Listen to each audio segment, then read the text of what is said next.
Margie / Amy doesn't feel that way. Can you talk about that a little bit first? Really fun. But then, of course, we meet, Freaking frat going together. how would you describe their kind of, yin and yang, the Scott and Claire dynamic, the brother and sister dynamic in the film? The Scott and Claire dynamic, adolescent, just in a word, the bickering. They really, really love each other a lot. They really look out for each other. You go through that kind of trauma as a family, and you always, there's that protection that just develops for each other.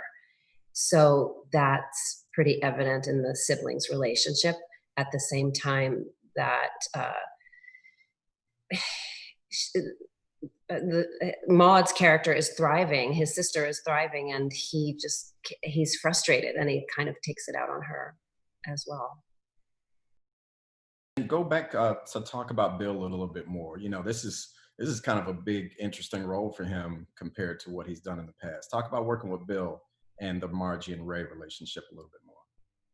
I loved working with Bill Burr because he's making me laugh all the time, but also he's a philosopher. He really likes to talk out his feelings and the issues of the day and get different perspectives on what's going on in the world. And there's always something really interesting to talk about with him. And it's very relaxing because he's just going on, and you're already like, you're creating this relationship, and you just kind of melt right into the scene. It was really a pleasure. He cracked me up a lot. About just that whole dynamic, because I think a lot of guys are gonna relate to that with their mothers being single and now dating again. Well, I'd actually really like to hear your story about I'll tell you that. later. I don't really know what to say about that because it's already in the script, and I don't know if I don't really know if that changed. I mean, that was something that hadn't happened in real life. We put that into the movie, so we'll just have to ask Amy how that's going. And then Judd, of course. This is your first time working with Judd. I've worked with Judd off and on for 8 years now. Talk about working with Judd. Yeah. Well, I actually did get to work with him on Trainwreck. Amy Schumer introduced us, and that it was just a day in and out. And he has such a different method of working, the way the cameras keep rolling, and the way that the improvs come. It's just the atmosphere is very, very different, very liberating once you know the rhythm.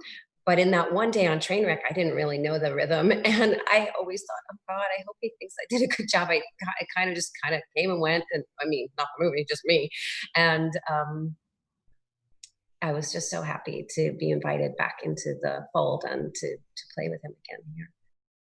Obviously, you've seen some of his films, and so like, usually that he kind of works in drama within the comedy. But talking to him yesterday again, he really does feel like this is kind of one of the more dramatic comedies he's ever directed. Would you agree, or how would you describe the tone? Well, I can tell you, I didn't know that going in.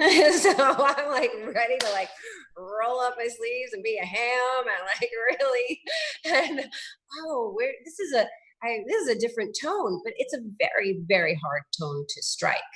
And I think in any film, that's probably the hardest thing to do, is what is the tone. So and to branch into another layer of himself in his filmmaking, another kind of space that he wanted to occupy and do it so well. It was incredible to watch it happen and hear him listening for that tone on the set.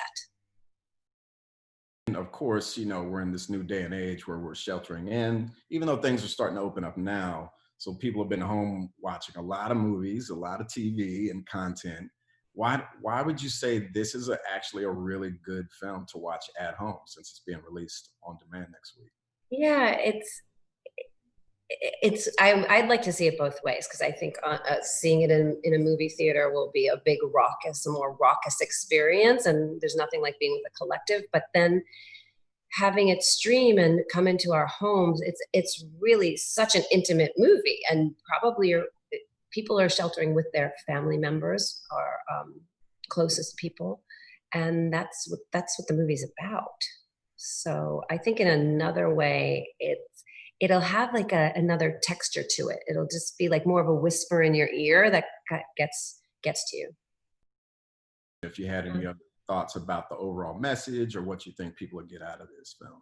It's really funny. It's good to have a laugh to keep us all going, and at the same time, it's a movie that it's about grief and processing grief, and it's about processing Pete's personal trauma, but also it's collective trauma. 9/11 was collective trauma, and we're all going through a lot, obviously now, and so it's one person's walking through his grief. And it sounds so heavy, but it's a very funny movie. But that's what I think is going on in this movie.